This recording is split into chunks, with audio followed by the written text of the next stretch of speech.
Hello viewers, আসসালামু আলাইকুম।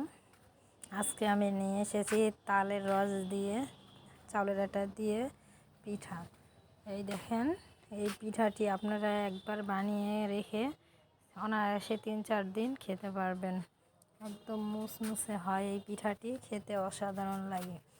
এখানে আমি তাল নিয়েছি, তালের সঙ্গে চাল দিয়েছি, চাউলের আটা দিয়ে লবণ দিয়ে আমি এটা কাওয়া করে নিয়েছি। নেওয়ার পর প্লেটে এইভাবে পিয়ে রুটির মতো করে হাত দিয়ে ঠেসে ঠেসে বানিয়ে নিয়েছি। তারপর এটা আমি বেশি পাতলাও না বেশি ভারীও না, এইভাবে নিয়েছি। তারপর আমি ছুরি দিয়ে এভাবে কেটে নিচ্ছি। আপনারা ইচ্ছা করলে আপনাদের ইচ্ছা মতো কেটে নিতে পারেন, বা কুকি কাটার দিয়েও কেটে নিতে পারবেন আপনাদের ইচ্ছা মতো।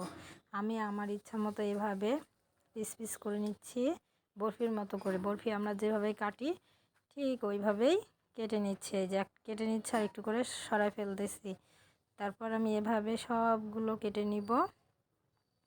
একদম কেটে নেওয়ার পর আমি চুলায় একটি কড়াই দিয়েছি তেল গরম হওয়ার জন্য।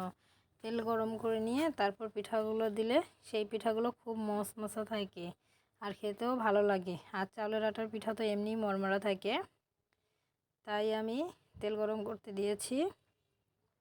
তারপর লো আছে আমি পিঠাগুলো ভাজবো। তার কারণ লো আছে না ভাজলে উপরে লাল লাল ভাজা হয়ে যাবে আর ভিতরেরগুলো কাঁচা কাঁচা থাকবে, অর্থাৎ নরম নরম ভাব থাকবে। আর যদি তেল গরম নিয়ে যদি আমি দেই, তখন আমি এই পিঠাগুলোকে সুন্দরভাবে তুলে দেখবো যে আমার ভাজা হয়ে গেছে, উপর নিচ ভিতর সব দিক ভাজা হয়ে যায়।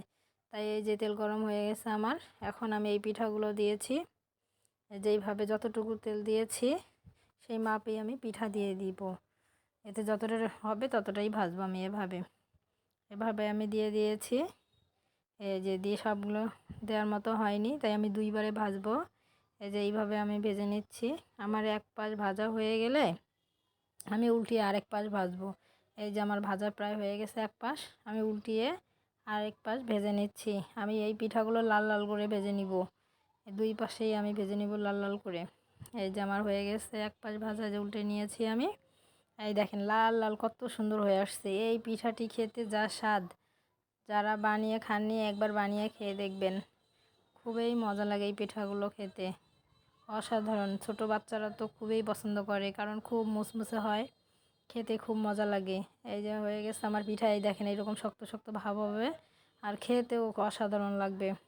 আপনারা একদিন বানিয়ে খেয়ে দেখবেন, খুবই স্বাদ লাগে। এই যে এরকম মরমরা হয়ে যাবে।